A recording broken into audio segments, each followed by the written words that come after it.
He is Jalen Rose. I'm David Jacoby. We What are up, Jalen Joe? and Jacoby. Jalen, what is it that we do? We give the people what they want. Jalen, tell the people who is joining us on the program right now.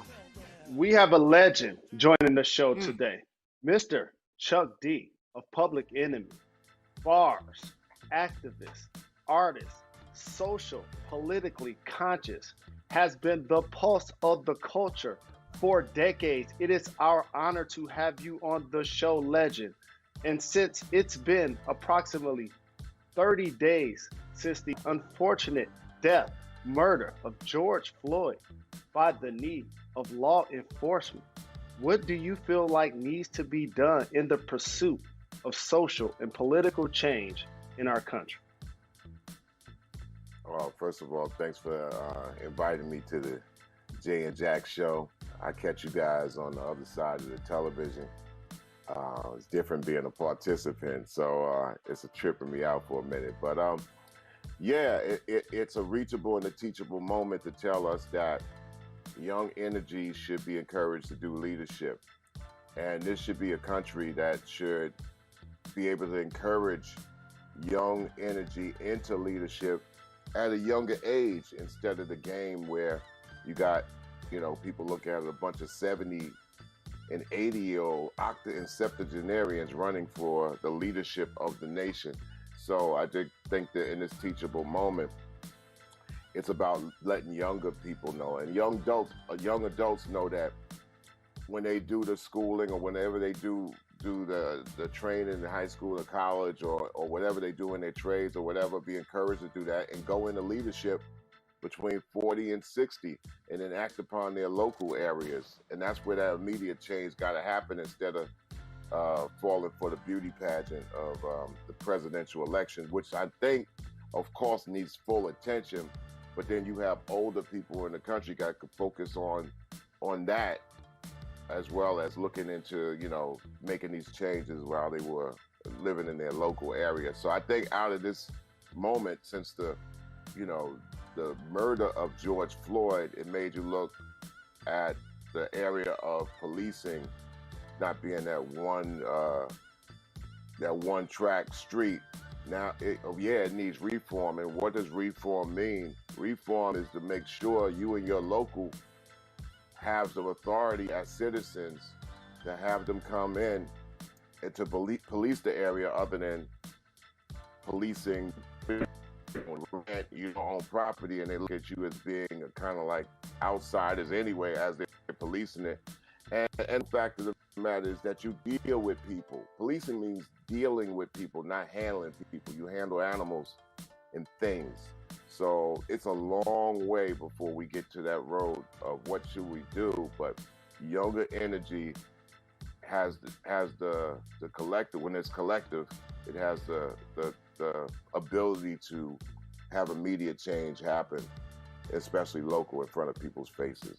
That's my political Your answer. leadership, absolutely. Well, your leadership has been a catalyst for decades to allow those voices to have strength and then be able to use that strength to unite change. And so for the NBA and entertainers, at some point it's going to be quote unquote time to get back to work. Do you feel like NBA players going into a bubble and playing basketball creates a distraction from the social and political change that people are protesting in the street every day? I think people need a distraction, but they also need to pay attention. And if they pay attention and also are able to give people some breathing room in society, that's what life is about.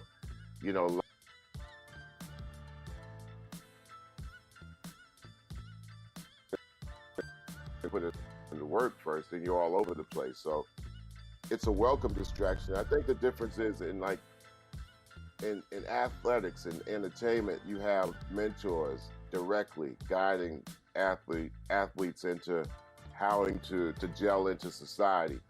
And I think in entertainment, in music, and in film, you don't have that.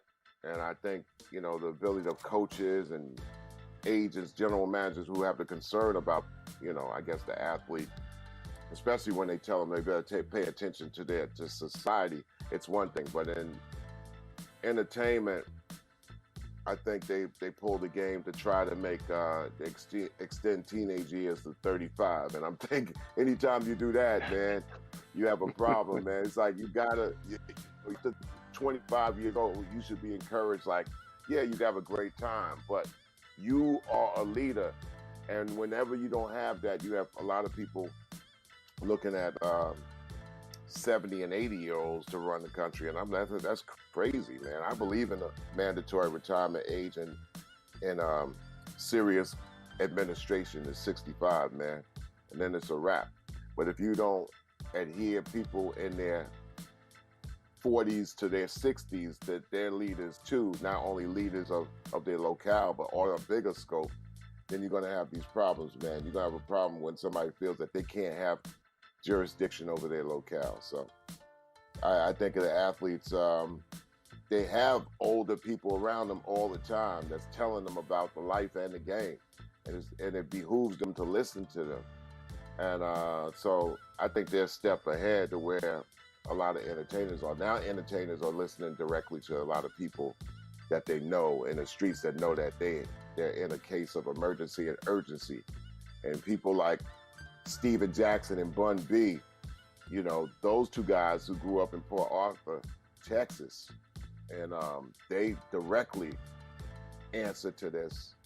One, because Steven Jackson's relationship with George Floyd, but then that was the catalyst that galvanized this energy anyway coming from the streets. So that's when people looked at entertainers as saying that take the first step into some kind of movement. And it came through a bad door, unfortunate, but it ended up, or it's happening, that movement is happening because people say, look, if anything, I got to look at myself to make change.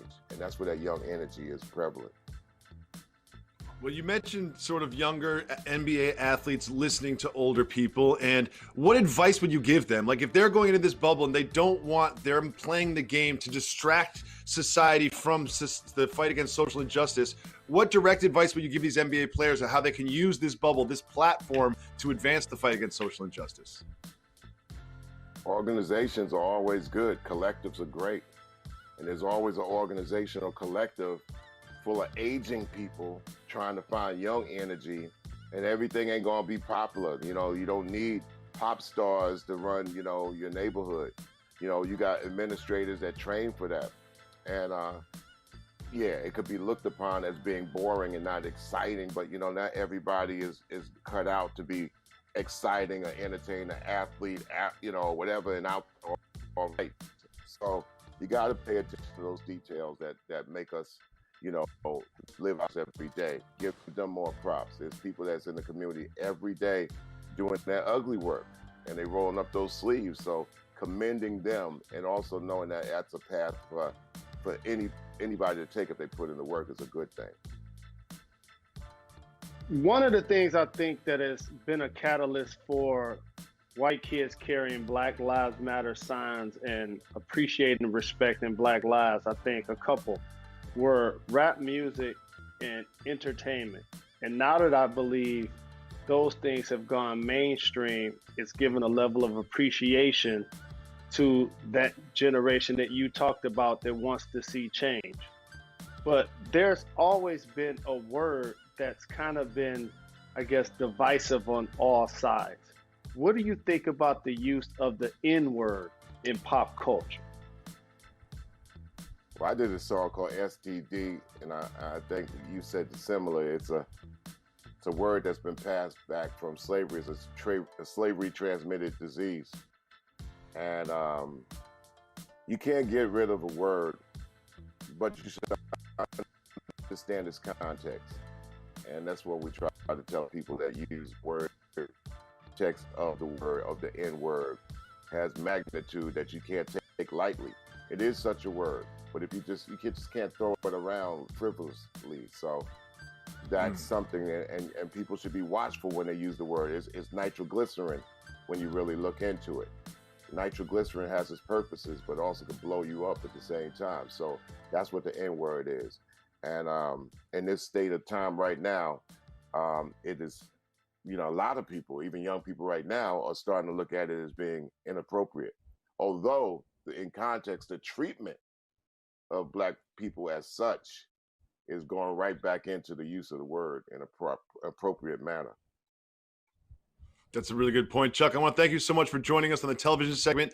Everyone watching this, don't forget exclusive content with Chuck D on the Jalen and Jacoby podcast. We have an update on Giannis Antetokounmpo. We'll give you that in just 2 minutes. Stay tuned to Jalen and Jacoby.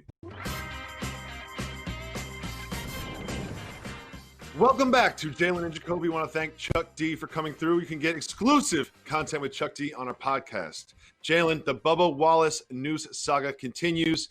Bubba Wallace's team found a noose hanging in his garage, and then the FBI investigated it as a hate crime. They determined it was not a hate crime because the noose had been there since October. Now, the NASCAR has released an image of the noose, which is very much a noose. Jalen, what does this image tell you?